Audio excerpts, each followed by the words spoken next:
All right, so it's preparing live, but I think even right now it's technically out there. So this little awkward part that the live people get to see and YouTube gets to see will cut off on the podcast that will go out on Monday.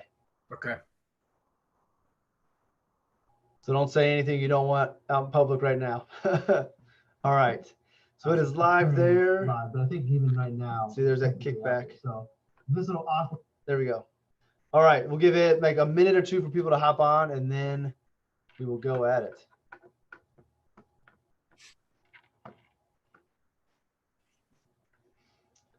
All right, so it is after 1 o'clock. So let's go ahead and get this bad boy started. Welcome to another episode of Advisor of Tomorrow podcast live. Hopefully you guys are enjoying the live version. I think it's more fun. Put Ryan on the spot, see how good he really is without any time to prep. But today's guest is Ryan Shanks, the CEO and co-founder of FA Match. I've got to spend a lot of time with Ryan over the last few weeks. He's come to the AGC a couple times to chat, one with a bonus session and then one as one of our weekly guest speakers. So I've got to get to know him better, learn more about how he operates, what is it he's doing. So I'm excited to have him come on and kind of talk more about, there's going to be a lot of growth in our profession, whether it be starting firms, joining firms, merging. And I love that you call yourself the sports agent for FAs. Like, I think I always introduced you as that. I saw that one spot and I just absolutely love it. So I thought we could have a good conversation for advisors on both sides of that equation to give them the tools and resources and things to think about to have success. And then a big part of what I want to incorporate into every conversation is a little bit of personal branding and how that plays into it. And I want to get your thought on whether or not a personal brand is helpful in helping advisors find the right matches from your perspective. So before we get to that, in case anybody out there does not know who you are, why don't you give a quick backstory, tell a little bit about FA Match, what it is, how you guys operate, and then we'll dive into the convo. That's great, man. First of all, thank you, Justin. It's good to see you again. And you're right. I think we've been sort of on the outside seeing of one another, and we're all of a sudden kind of becoming sort of fast friends and sort of talking on a very regular basis. So thanks for bringing me inside the circle. Look, I've been on this journey, I like to say, for 20 years, really trying to align financial advisors with appropriate financial services companies. And I'm still on that journey. You never really know when the journey's going to end. And then, as it relates to FA Match, it's the newest iteration to the path that I've been on, the trail, if you will. And we're just trying to create some automation and standardizing some of that process. And frankly, we're trying to really eliminate the conflict that's in recruiting. So when that last part's one of the things I really like and have grown to respect. Again, from the outside looking in at what you guys are doing, but then talking to you and really seeing the passion that you have for helping advisors, but taking the fiduciary approach to who you're representing and actually taking the fiduciary approach to both sides of the equation because you represent both sides. And I think that's pretty cool. I think that will really resonate with a lot of advisors as the move to become a more respected profession, having the fiduciary standard out there, knowing that somebody who's matching advisors up is operating in the same set of rules and guidelines rather than what's going to make you the most money, I think is pretty cool. So it's got to be a differentiating factor, which we can talk about branding later on, is kind of how that's a part of FA Match and how that's a part of your brand. So let's just get right to the topic. How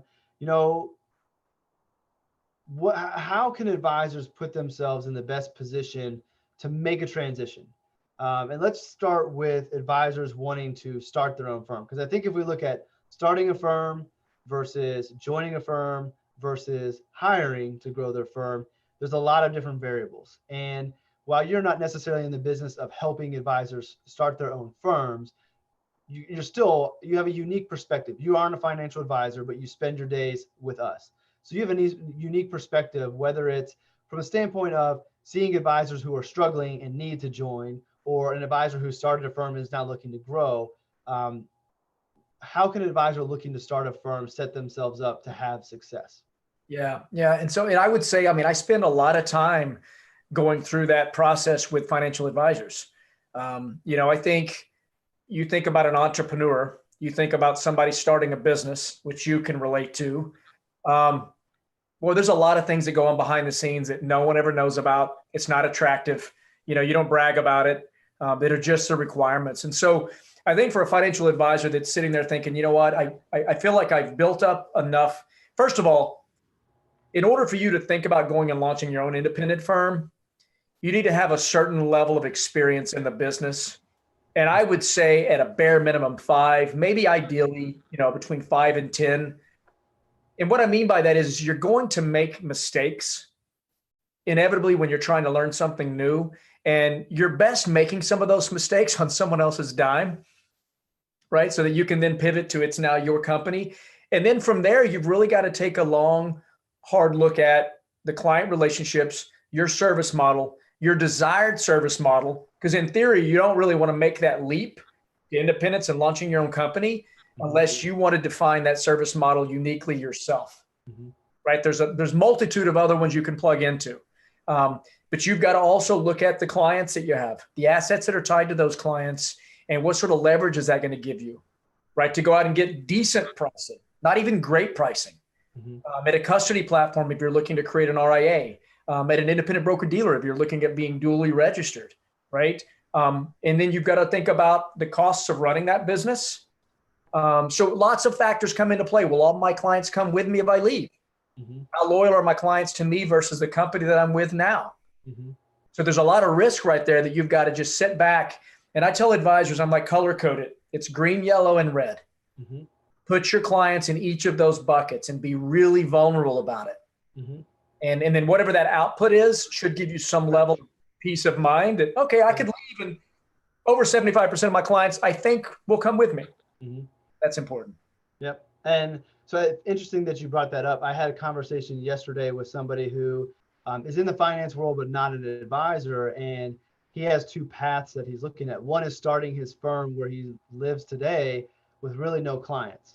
Wants to serve, from talking to him, I think he's going to be successful as an advisor. But I think that's a tough start, is having no clients. Even though you have connections in the town, you're starting without even the reputation of being an advisor, even though you work in finance.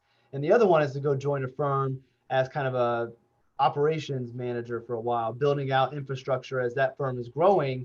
And I told him that, I think that while I want every advisor who wants to have their own firm and is okay being a business owner to have their own firm, that being there in that experience of building out the CRM, building out the infrastructure, learning what the advisors are doing is a good way for him to gain experience, and maybe one day would end up as an advisor there and it's a win-win. Or he takes those few years of experience, help build that firm up, and then has that knowledge now that he can go back and start. You can always go back and start a firm. It's hard to start a firm and not succeed and then go land somewhere else, I think. Just from a standpoint of the financial devastation that it could cause if you don't succeed, and whether or not you can go to another firm. And so I would err on the side of going somewhere, getting experience, and then figuring out how to launch. But another thing I was going to add in, I know the show's not supposed to be about me, this is about you, but building on what you said, when I worked at the 403B company, when I knew I was going to one day leave that firm, part of my annual review was an informal survey where I just blatantly asked them. Over the years, I was there 7 years. Over the years, I had shared my goals with my clients to one day go to an independent firm, whether that was start my own or get out of the corporate world. So they knew that's where I was going to head one day.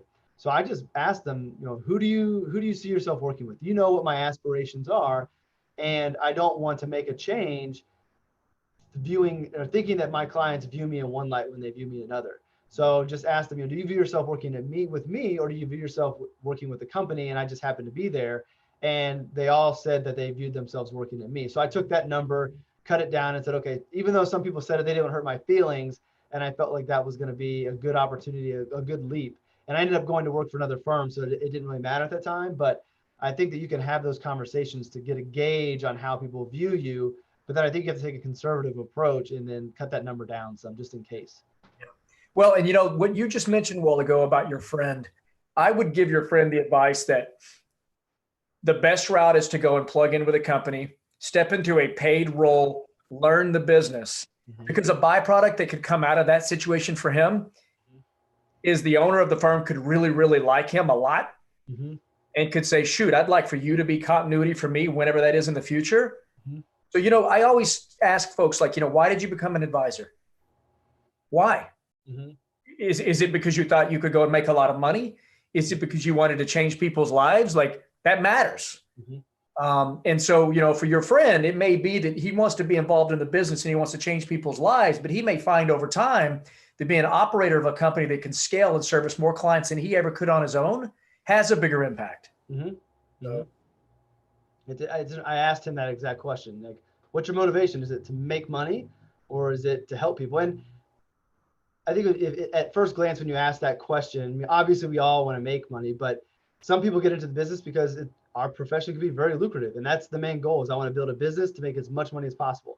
And other people, they want to serve first and make an okay living. And you can tell by the way the firm is structured how that is. Like if you have a firm that is structured to work with middle to lower income people and truly give them or give them financial planning advice, you know that firm's not making as much money as somebody who's tailored to work with ultra high net worth individuals. So you can tell what somebody's main motivation is. And the beauty is I think we can do both. But I feel good that if that's a question you would recommend asking, and I asked that yesterday, I've got a good gauge of where I need to be guiding people. Let's go down a tangent in this area. It kind of feeds into the next ones. But so you said a good recommendation is go get paid to learn. Get a salary, go help, go learn, and then leave. As a business owner, that's what I want to avoid. So how do I knowing that that's the risk and the reluctancy, and I know where people have been burned before taking somebody on and training them and grooming them only for them to jet out and go start their own thing. How does a firm put themselves in position to not have that happen? You'll become a training ground. Yeah, well, I think some of it is it's doing a self-evaluation on your own company. Mm-hmm. How stable is the foundation of your company? So if you're still kind of newly into doing your own business, do you really have the time to go and mentor and coach and guide someone who's brand new to the business? It's really trying to figure out and learning it, and they deserve the attention. Mm-hmm. So you may find that someone coming in brand new, it may be better plugging into a more significant infrastructure because they can sustain it. Mm-hmm. Otherwise, what you do is you're right. You got to be careful. And I always tell folks, creating a really attractive front door for folks to come into is one thing, mm-hmm. but make sure that make sure the back door is not more attractive. Right. So that's what you're really getting to is retention. Mm-hmm. And that's where you got to stop and think that if I want to be in the business of recruiting advisors, I better be providing incredible value to them as a client, as well as to the end retail client that's investing money. What are your thoughts on that, on part of making that back door not as attractive as the front door? Like all of the non-compete and the headache and the ugliness that goes on in a profession when people decide it's not the right fit. Is that something that you think is a good way as an advisor with a firm to protect your firm? I mean, you've got to protect portions of it, but let's say you bring on an advisor, they do a good job for you. They bring on their own clients that would have never been there if it wasn't for them.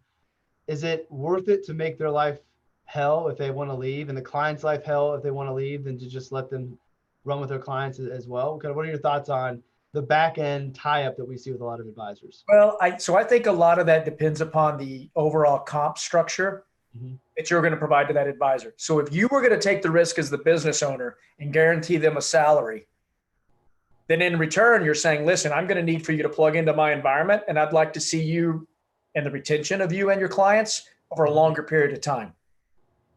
And it's being fully disclosed. Like, you're going to come and join my company. You're going to move your clients over here. I'm going to pay you a competitive salary, full benefits, but these clients are going to become part of the firm, right? So you got to define that.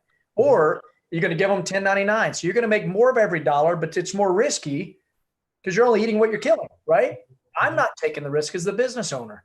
Mm-hmm. So I've seen so many different flavors. I think it does come down to, are you a straight shooter? Are you really, really transparent? Are you well thought out about what it is that you're doing and the value you're providing? And if the comp rate is competitive and all of those other attributes are above average, you shouldn't have an issue with someone just saying, hey, thanks so much for teaching me everything that you know. I'm now going to leave. Mm-hmm. The folks who run the greatest risk there are the greedy ones that are self-serving and full of their own ego. Mm-hmm. They're like, you're going to come in here and I'm going to make a margin off of every dollar you generate. And that's their line of thinking. And I think that that's where it's important to empower the advisor to be able to look for those signs. Mm-hmm. And if you spot it, you just don't go there. What are those signs? Kind of give us a couple. What would those signs be? So I think, one of the signs would be, if you go in there and if it is very much a clear cut, look, these are all going to be my clients. and they just don't approach it with the proper bedside manner, right? They're saying, look, you're going to come in here, and then the comp structure doesn't look fair. Ask them questions. What is your goal? What are you trying to build here? Are you trying to build a business that's going to live beyond you? Right? Is there a legacy component? You can also unwind and kind of ask them the question, why did you become an advisor? And you can just start to poke around there, and you can start to find out from them that, they're doing what they're doing. And in a lot of instances, what happens is an advisor will go about servicing their clients. They realize that they've hit capacity. They then decide that they can turn around and they can go out and they can attract other advisors to come in and benefit from very little that they've put in place. Mm-hmm. And so they're convincing another salesperson to consume from a salesperson, and they don't know any difference in terms of the economics.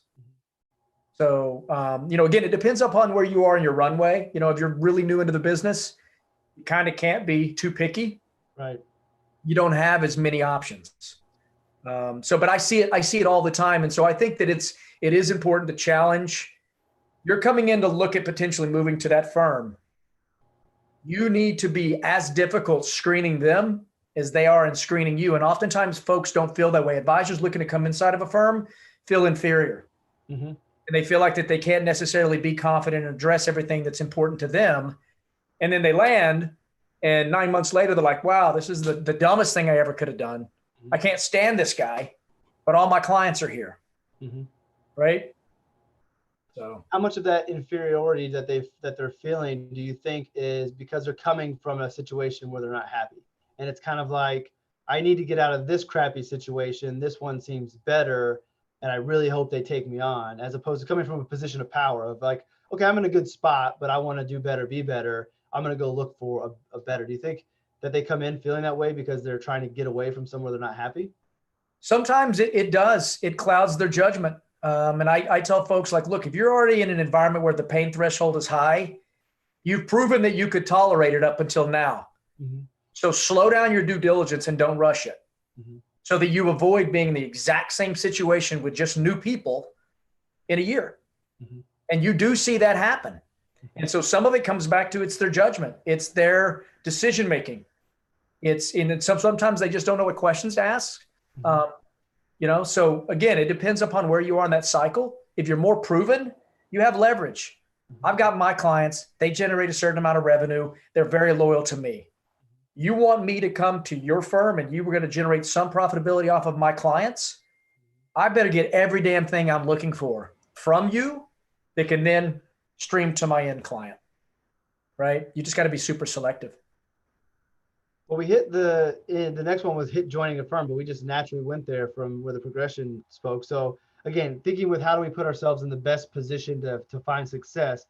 What about the advisor that's hiring? How does my firm, how do I put myself in the best position to have success when looking to bring people on? And I'm sure there's probably some similarities from what we've already talked about. And if there are, that's great. Maybe briefly touch on those. But from the hiring advisor side, how do we make our firms more attractive? How do we put ourselves in position to have success when we grow?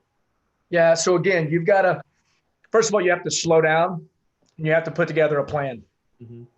It is not a plan to go out and say, hey, I got a book of clients. I'm going to recruit you. You bring your book of clients, and then we're just going to, right? So look at the technology stack. What have you put together that you're the consumer of to be a better advisor to your clients? Mm-hmm. Take your ego out of the equation and be really, really honest about it. Do I have a highly organized, efficient model of engaging with a prospect, winning their trust, converting to a paying client? And is that a repeatable process that others can step into? And it's, 7, 8, 9 times out of 10 greater than what they're going to do on their own.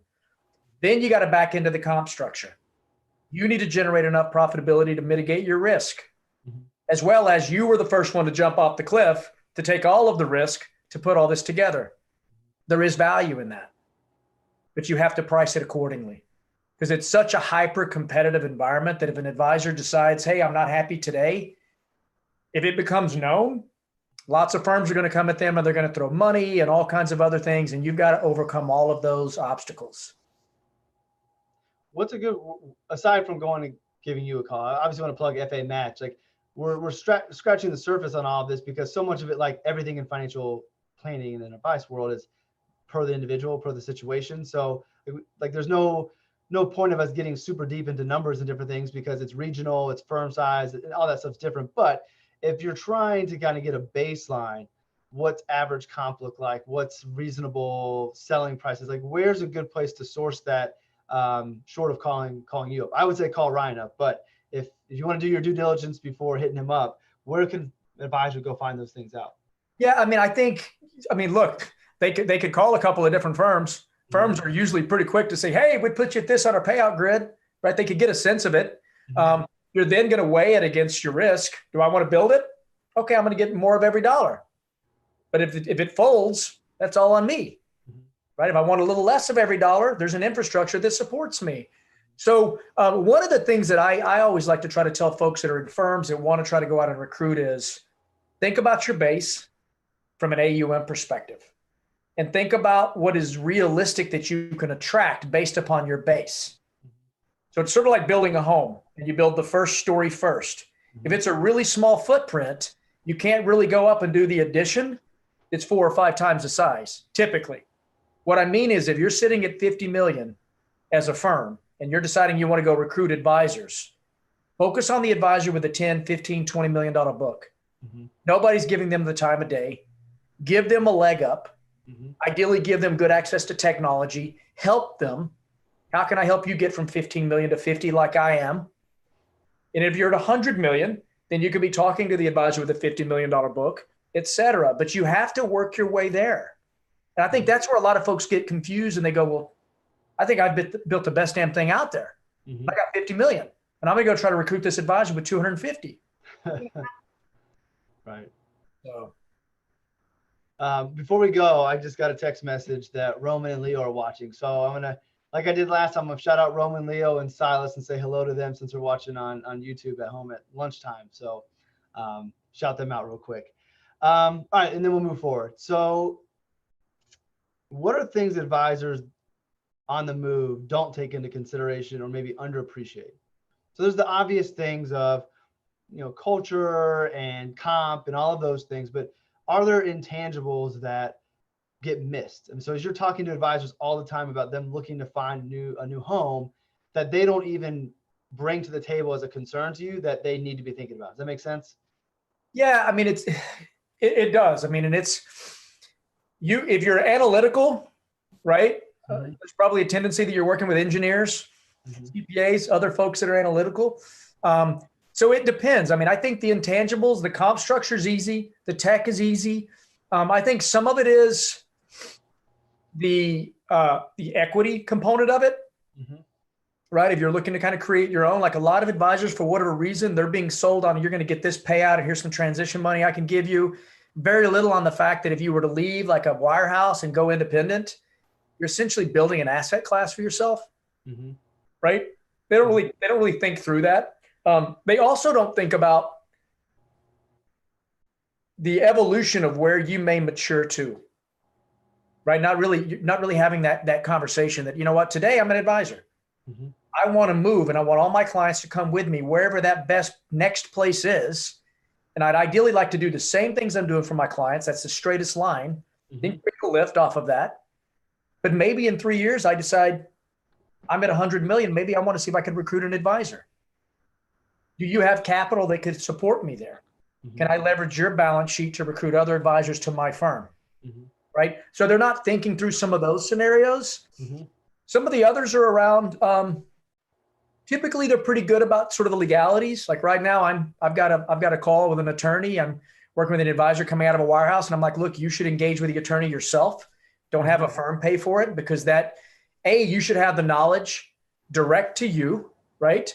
But you also want to be able to check the box to say that, here's how important it was that I did the right thing, right? I paid an attorney to ensure that I did that. So outside of that, there are some of those elements around comp structure. There's a lot of confusion around, well, am I going to be set at a certain level and is it consistent?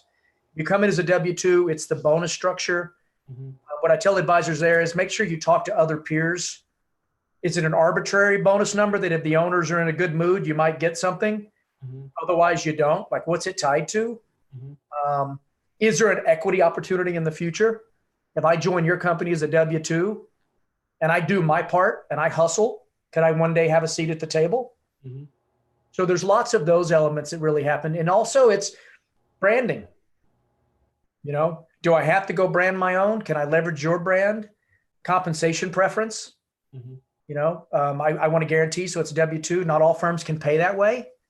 Again, I feel like advisors, this is becoming, it's not mainstream, but there's enough going on and there's enough content in our industry, Mhm. especially around independence, that advisors can go and get lots of different information. It's not all good.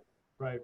And that's why I do encourage them to go find someone that can be a trusted resource that's going to guide you and that's not going to give you advice just if they're going to win from the transaction. Mhm. That's an issue that we have in this industry is recruiters will go and they'll tell you all they need to tell you to get you to go to the firm they want you to go to, right? They're not slowing down to say, let's look at a pro forma and let's see what your overall economic situation is going to look like. Mhm. What's good for you. Others are, when you go out direct to talk to an independent broker dealer or a custody platform, sometimes they're choosing to tell you that the destination is to build it. Mhm. When the appropriate advice is don't build it, it's to join it. Mhm. And so there's a lot there. I wish it were simple. I wish there were a silver bullet, but there's not. Right. Well, I think we all understand there's so many moving pieces, and because of different business models, everything you just talked about. So it obviously, I think most advisors realize how difficult and how complicated it can be to do it. But I do think that, and I just think of myself personally, like I'm the person who gets excited and rushes into it, which is obviously probably not the right way to do things. Let's think about the future. So, sitting from where you're at, you're seeing trends. You've been doing this a while. Kind of what do you see for the future of our profession when it comes to consolidation versus advisors going out on their own, or advisors just saying, hey, I've been doing this 35 years and I can't get somebody to pay me what I want them to pay me for my book. I'm just going to ride this thing out until, I die. What do you think is going to be the trend that is the strongest? I think it'll either be consolidation or people going on their own, but what are you seeing as far as trends for the future of advisor movements? So, I look at it in cohorts, right? And you look at sort of there's early adopters, any kind of new technology, right? There's an early adopter. They don't really care if it fails. Boy, they just want to get in there, right? I just want to be a part of it. Then there's the folks that sit back a little bit. And I think that with advisors, we have some of that's gone on. Some early adopter folks have already done it. They've already launched. They're independent. Other folks are sort of sitting there going, I'm focused on the clients. Now maybe I'm so frustrated. I think what we're going to see going forward in the future is this virtual advisor environment. Mm-hmm. COVID has forced the hand of is going to become a consistency and it's going to become a stable. Like it's not going to change, meaning I could start a wealth management firm here in Western Massachusetts. And if I do a good job at branding and I can articulate why we do what we do that lands with the end client in mind, there's no reason I can't go and win a client in Los Angeles and in Miami and in Denver and in Park City. Mm-hmm. Prior to COVID, there was much more of that local environment that gave you the advantage. Mm-hmm.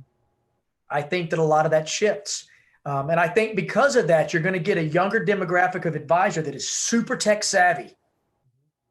Probably a machine, right? They could run laps around most other advisors. You're one of them that's just like, go, go, go, go, go, right? It's not just a 9 to 5 and you're done.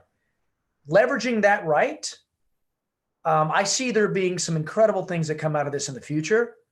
And I think that some of the older advisors and firms need to really stop and think about the overall enterprise value where it sits today and what that looks like over the next 3, 5, 10 years. It kind of trying to tether to that younger generation with the technology, the efficiency, the scalability. I talked to an advisor this morning on Zoom and he's like, our lease is coming due and we're not renewing. Why would we? Right? He's doing this.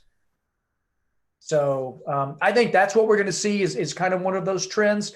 I also think that, the aggregators, the growth, the acquisitions, that's been so in vogue for so long. Like, oh, it's popular. You want to grow, go buy. What people don't understand is when there's too much concentration there, it sort of can blow up that environment. And what I mean by that is that it creates a numbness. Mm-hmm. That advisors that should be in the selling side of this business are so overwhelmed by the advisors that are in the wannabe buyer side of the business. Mm-hmm. And so they either say, way too overwhelming. Every time I stick my head outside and I sort of just poke around, I got 100 people saying, hey, would love to take you on a date, see if I'm the one. And what they tell me is, Ryan, I'm kicking the can down the road. I'll revisit it next year.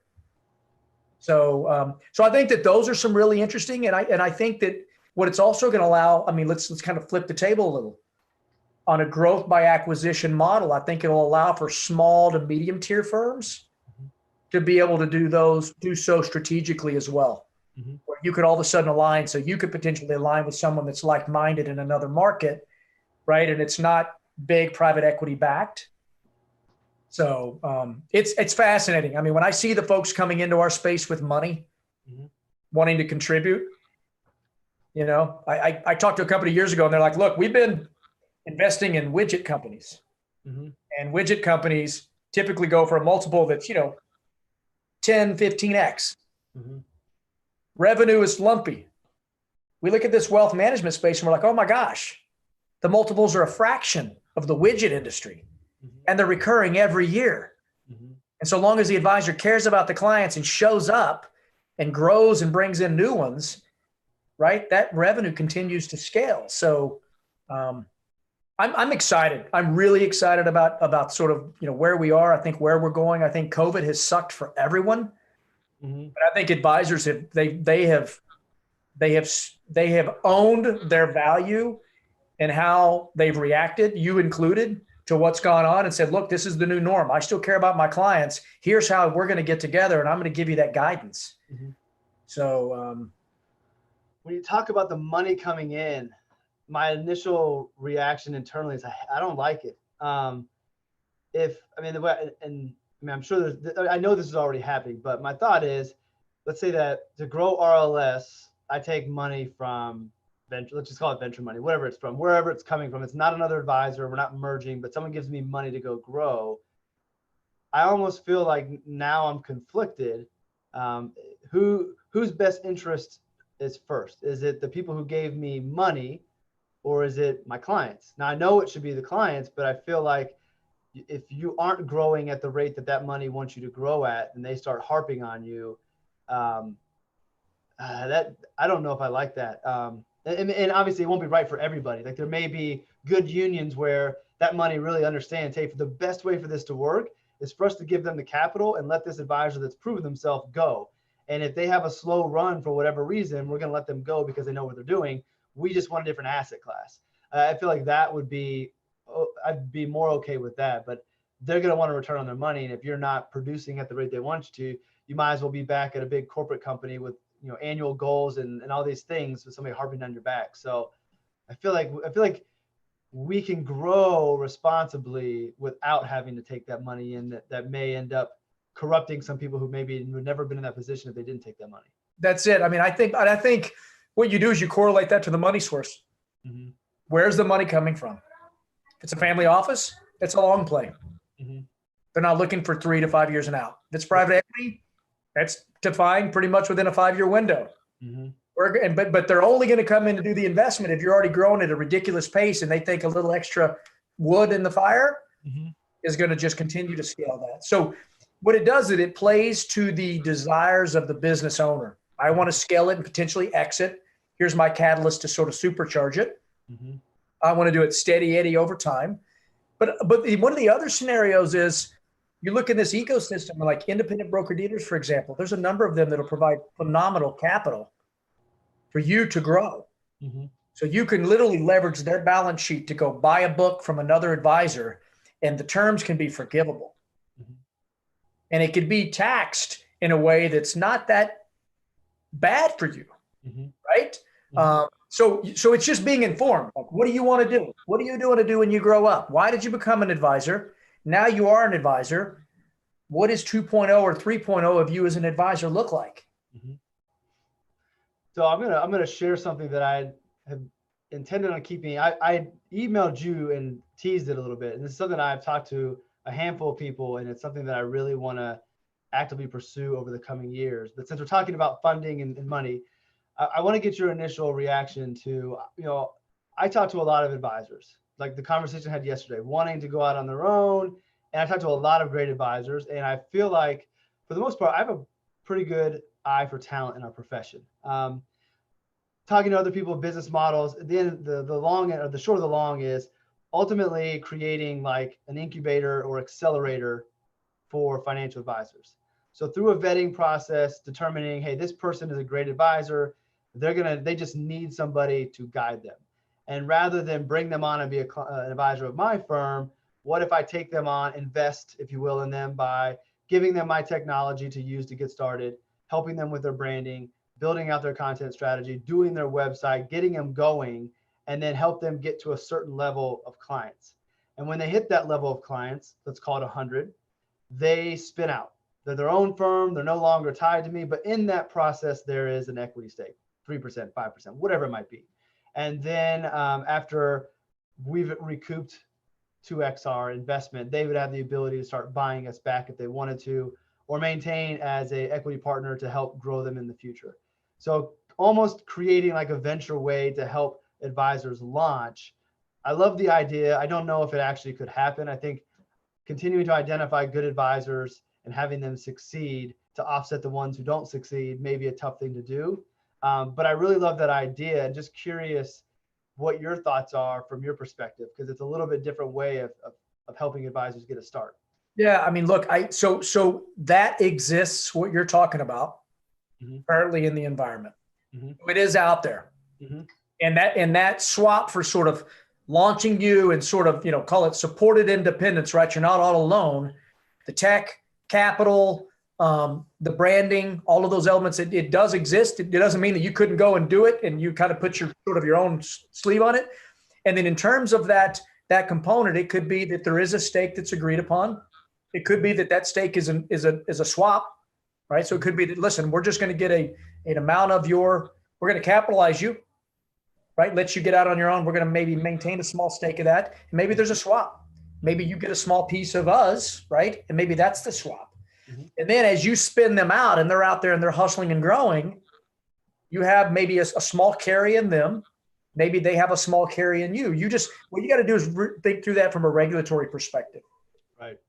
I mean, for you yourself to go and do that, you'd probably have to focus your attention on that being your core role in this industry. Right. Well, and today, right now, it's an idea. So RLS still has growth to go to that forever be a possibility. But I mean, for me, the main reason I love that idea is I really enjoy talking with advisors, helping them figure things out. And I get more satisfaction seeing other people in the limelight succeeding than myself. So like, that's why I don't really care to make RLS the biggest firm it could be. Sure, I could do this, all these people, and just keep feeding them into RLS and we become, $5 billion firm. That doesn't excite me as much of having like 10 advisors that have gone through this program that have extremely successful firms that they're running. Like that would make me way more excited about the work that I do with the work I do with advisors than building the biggest RLS firm as possible. So it's just something that's come up. I got a notebook I'm working through. It's a Seth Godin Moo notebook that I've been sitting on forever. A friend of mine gave it to me, and it's basically designed to help you like business plan out. And I've been sitting on it for the right idea. And as soon as this idea came in my head, that night I went to work on the notebook. Listen, I love the idea. And what I love is if you can look and see something that's been put into practice and can you come in and make it better? Right. What you're not doing there is going, oh, now I'm going to go in and try to create something brand new that's never existed. You're just hitting a wall all day long, right? So I love that type of stuff. So if you ever want to go deep and just sort of go through kind of a discovery process on it, what I think would really be interesting is doing something like that, but having there be a part around sort of a younger generation of advisors. It's almost like I felt this way for years in terms of I've talked to advisors and agents like to athletes. And I'm like, as an athlete gets to a certain level, right, there's a little bit of mentoring that goes on in the locker room and things like that. But like from a financial perspective and all those other elements, there should be some sort of a shepherding that takes place and a paying it forward. And I feel like in this profession, we need that now more than ever, because all the advisors are predominantly white men with gray hair. Mm-hmm. And so if there was a pay it forward strategy, it'd be interesting to think about incubating and helping folks sort of independence on training wheels, right? You decide whenever the hell you want to, just like our kids, right? They fall over and at some point, boom. Same there. You let them, it doesn't have to be a set timeline and you go off on your own, but pay it forward. Go in and help somebody else and try to pull them up. And I think that would be interesting if you thought about that, having some place with what you're talking about.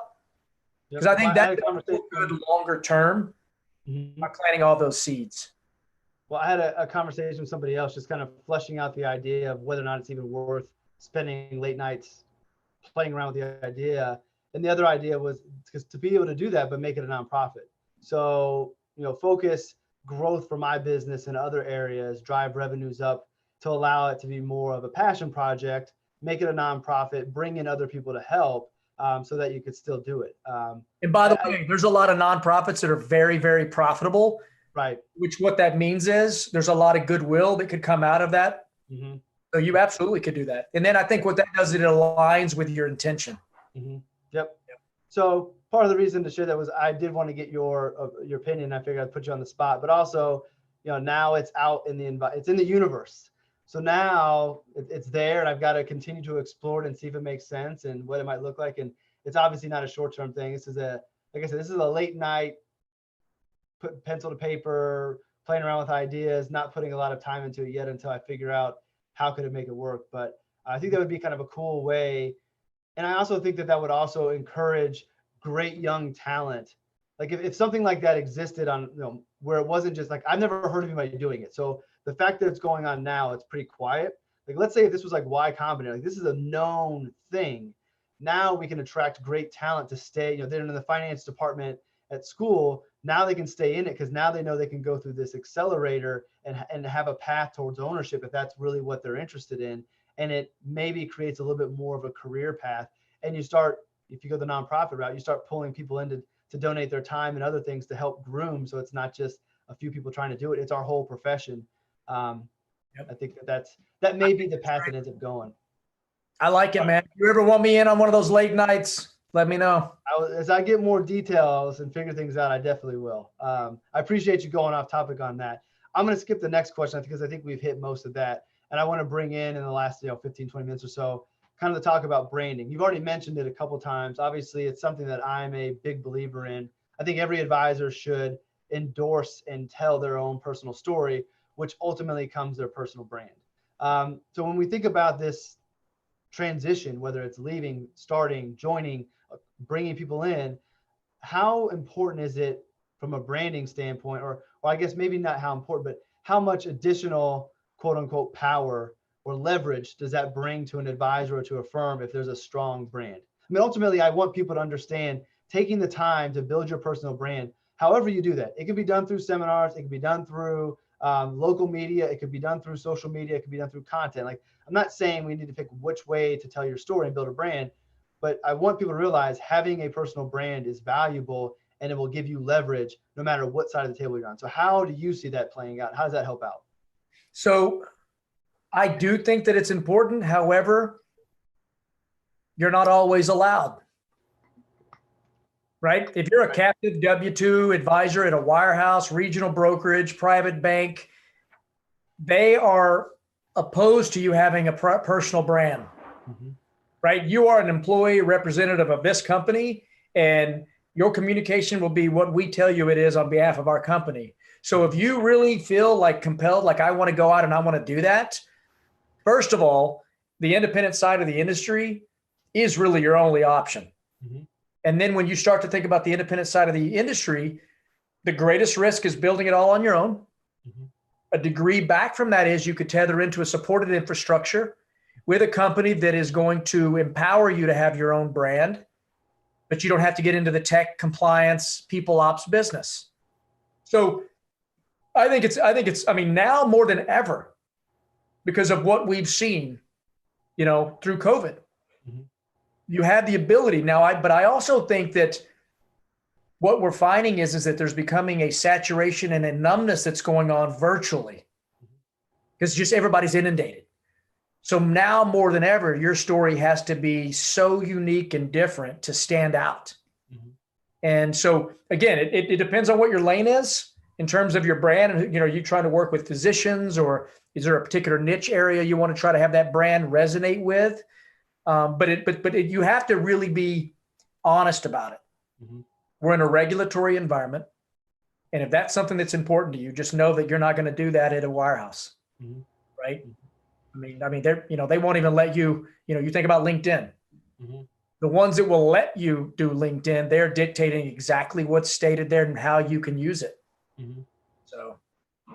And I want to clarify, when we talk about this, personal brand doesn't mean you're trying to establish yourself as an influencer. Your personal brand is basically an extension of your reputation. It's what you're known for, and you sort of put your own personal spin on it. So I don't want people to think that they need to spend so much time creating content or out on Twitter or out on social media trying to build up as many followers as possible. Like, that could happen. That could be right for you, but really think about communicating your story, who you are and your values, telling that story, trying to find a way to scale that to tell it to as many people as possible, to get as many people as possible to follow you and get to know you and like you. So don't think that personal branding means you have to try to be on social media all the time and become an influencer. Like, that's not it. Actually, I think that a lot of the quote unquote financial influencers aren't even really financial advisors. They're the people who have blogs and things that just figure things out on their own and just are real good at marketing. Do you think that the bigger firms ever figure out a way to let their employees have personal brands? No. I mean, I understand why. From a regulatory, when you've got thousands of advisors across the country, it's hard to monitor that. But it's not even regulatory. The greatest risk is not that. The greatest risk is they no longer the important part of the equation. Mm-hmm. That advisor, that individual that is showing how much they care about the client, and it's distinctive from the corporate. Mm-hmm. Think about that. Think about if a wirehouse said, you guys can all go out and do your own thing. They just blew up their business model. Mm-hmm. So I do not see the large companies ever getting comfortable with that. Mm-hmm. So no, I mean, I think that frankly, because of that, the grass on the independent side is really intriguing for those folks who want some of those freedoms. Right. And from on the independent side, from a firm standpoint, what do you think about allowing the advisors to develop their own brand? So I think that I've said it before, but you can have a firm level brand, and then you can have individual personal brands that speak to that, telling their own story. Yeah. Like Peter Lazaroff and Plan Corp, they do. Like, they actually, like, when Peter came to them, he's talked about this before, he brought his blog, he brought his newsletter, he had his personal brand and made sure that was still his. And then for some of their advisors, they're investing, if you will, in them to help them establish their own personal brands. And what Plan Corp is, I mean, I can't speak for them, but from what I've gathered, what they realized is there's value behind letting your advisors have a brand. It's good for Plan Corp for their advisors to have their own personal brand. Once you know that the advisor understands the core missions of the firm, so why not empower them? And I almost feel like that would be a good retention opportunity. I mean, I guess you put yourself at risk of letting them develop such a strong brand that they don't need you anymore. That's a risk. Or they feel so attached to the firm that allowed them to do that. They're loyal to them because you let me build this personal brand. I have it good right now. Why would I go leave if I get to keep on doing the things I want to do? So I think it's a benefit. When Thomas joined me, day one, we launched The Long Game, and he had his blog, and he's been writing every week just to start establishing his personal brand with millennials that we want to work with. So I have no idea how big I get, but every advisor I would want creating some type of content and developing their own personal brand. I don't care. It's not about me. It's about the team. So think about that. Think about, okay, so if you were to sort of segment the industry, who is going to be most open to letting you do that? It's going to be a custody platform. You set up your own RIA. You do all that however you want, mm-hmm. right? Independent broker dealer is going to let you do that. Your brand, you market yourself individually, the business, your way. There are RIAs and OSJs, so sort of subsets of custody, subsets of independent broker dealers who will support you in that way, and you can have your own voice, mm-hmm. right, and your own brand. So again, it depends. I mean, the thing is, there's a creativity component. Mm-hmm. that is directly tied to someone who wants to go out and do that? Do I want to put in the work? Do I have some thought about doing it different than others? Do I have an opinion that I would like to share and I think folks will want to consume it? Right? What is that lane like? So there's lots of other things, but yeah, I mean, if they want to go and do that, I mean, what you're doing there, that is the smart way to go about doing it, because you're saying, listen, I want to see you be incredibly successful. And I want to help you figure out whatever lane you're most comfortable in, and then let's accelerate down that lane. Mm-hmm. I think that's good business. It's just not, you're not allowed to do it in lots of other sectors of the industry. Right. All right. Well, we're bumping up. Anything we missed on this conversation about, advisors, transitioning, opportunities, anything else you want to make sure we didn't leave out? And then I have one final question for you. Yeah. I mean, you know what? The only thing that I would say to financial advisors, and this is very, very near and dear to me. You talk about what you said earlier about sort of the sports agent to the FA, which really that translates to fiduciary for the advisor. That's how I view what our role is in the industry. I think if you're a financial advisor, you're thinking about making a move and you've got a decent book and you're thinking about maybe working through a recruiter, ask the recruiter how they get paid. Mm-hmm. Ask them what they're going to get paid if you move through them. Mm-hmm. And then ask them what they're going to do to help you identify what's right for you. Mm-hmm.